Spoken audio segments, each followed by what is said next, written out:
The most horrifying Halloween deaths ever. Oh. The Hershey's incident. On a Halloween night in 2011, a small home on Winchester Avenue in Chicago quickly became the scene of a nightmare. Okay. After trick-or-treating, a grown 55-year-old man fell into a fury with after discovering that his bag of Hershey's candy was missing. He was convinced that the 49-year-old woman had taken it, and what started as a petty accusation quickly escalated into a heated argument. The shouting grew louder and tempers boiled over. In desperation, and perhaps in an effort to also protect herself, the 49-year-old woman hurled a plate at the man's head, striking him in the face and cutting above his eye. Wait, so she threw a plate at his face because I'm missing something. The injury, later visible in the mugshot taken of him, only stoked his anger further. With dripping down his face, the man reached for a kitchen knife, and consumed by rage, he lashed out in a frenzy, striking the woman multiple times. Neighbors later recalled hearing chaos and screams echoing from inside the home. Unsure as to whether or not the noises were Halloween decorations, police were eventually dispatched to the area. When officers arrived, they found the woman gravely injured. She was rushed to Cook County Hospital, where she lingered in critical condition for nearly a week. Despite doctors' efforts, her injuries proved fatal, and she later passed on November 5th. The man was arrested soon after and booked on felony charges. What had begun as a trivial Halloween quarrel between two adults ended in one of the most brutal of ways. Over candy game? On October 31st, at a thriving Halloween carnival, a 51-year-old man would step into the bustling streets dressed in a costume of burlap and straw, eager to join the thousands celebrating beneath pulsing lights and music. But in a sudden, tragic turn, the man's night of festivity shifted into pure trauma. The man joined the crowd in an energetic dance, and in the midst of the excitement, he wanted to take a break and light a cigarette.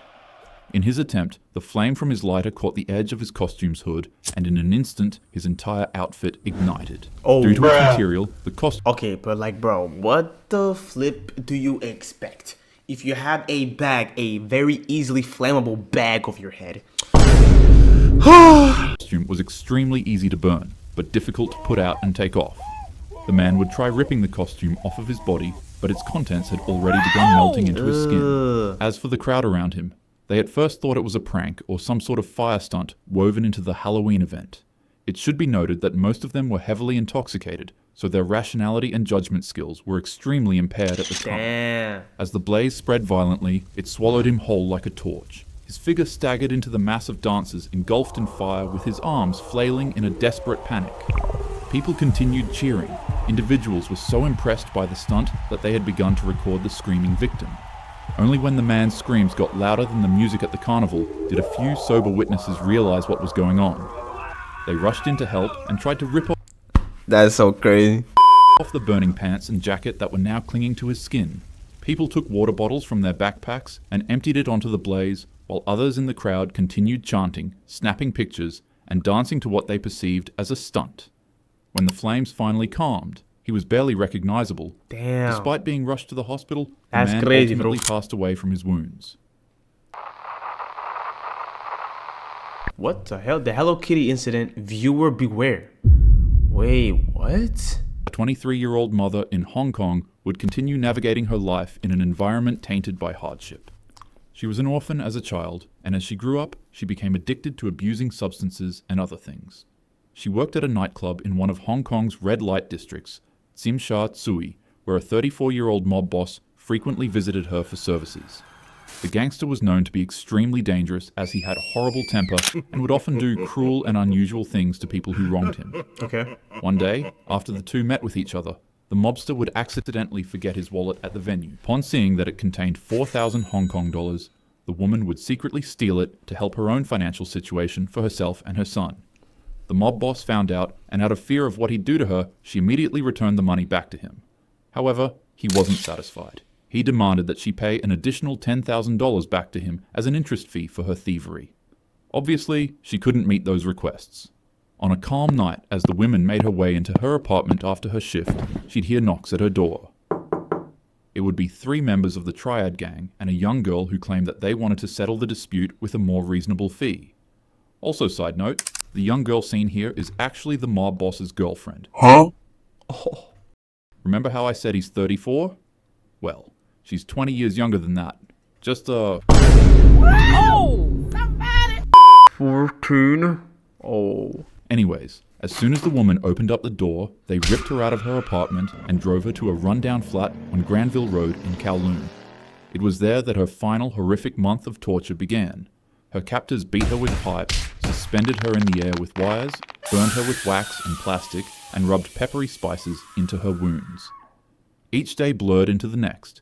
It was a cycle of torment designed not only to punish her, but to strip away at her humanity. Before she was forced to smile and pretend that she enjoyed the violence. Yo, what type of... Yo. Neighbors heard nothing beyond the walls, but within them, suffering was routine. After nearly a month of agony, her body could no longer endure the mistreatment, and she would pass away from the monstrous acts of the gang. Upon realization, the mob boss had his men disposing of her remains in bags and pieces to clear themselves of any evidence. However, in a grotesque and cruel twist, the boss would have her skull boiled clean, polished and preserved, and then stitched into his girlfriend's Hello Kitty plush. Hey, wow. Yo, they should make a movie about this. Would that be disrespectful? I mean, the man's quite literally old enough to be her father. But nonetheless, night after night, the young girl would be faced with the doll as she lived with the mob boss, and he kept it in the flat they were living in. She wouldn't be able to escape the sight of the toy, and as time went on, it began haunting her. She'd start seeing hallucinations and apparitions of the woman's ghost. The spirit would follow her every day, weeping dreadfully. It'd stand by the corner of her bed, staring at her every night, and if the girl ever fell asleep, it'd show up in her dreams as well, and turn them into nightmares. In her words, she said that it kept haunting her while demanding justice. It got so bad that the girl developed insomnia, and for weeks, she'd barely eat or sleep. Damn. Eventually, she broke. She ran to a nearby department, and reports from the Kowloon police station say that she turned up at the building shaking violently. As mentioned from witnesses, rather than her saying that she has a crime she needs to confess, the first words that left her mouth were something around the lines of, "I keep seeing her. I can't sleep. Please, she won't stop crying. She won't leave me alone." She was literally traumatized. The girl told police absolutely everything they needed to know, and officials set out to arrest everyone who was involved. The three men. Wait, did the girl know about it before she got this, like the skull? Or did she literally get all that information? Yeah, this is a creepypasta. This cannot be a real story. This can't be a real story. It's real? Bro, how do you get all that information from, like... Yo, that's crazy, bro. The three criminals were all sentenced to life in prison. Wow, it's actually real. The 20-year minimum before parole. The young girl was placed in protective custody, and after the trial, it was noted that she was seeing the ghost less. However, she'd still go on to experience nightmares and auditory hallucinations of the woman weeping. The last thing that was heard of her before she was relocated with an identity change was that she was being given psychological treatment and correctional therapy. What's up, These though, aren't Renee? just horror stories, they're real events. And they're all so wrong, in so many ways. Halloween is meant to be scary in a fun manner, not in a cruel and dangerous one. To ensure that happens, make sure to group up, stay close to your friends, drink responsibly, and always check your candy twice. Take care of yourself and keep your loved ones Wait, that was safe. it? Without further ado, have a happy Halloween. That was it? Did I jump scare you? Yeah, I bet I did.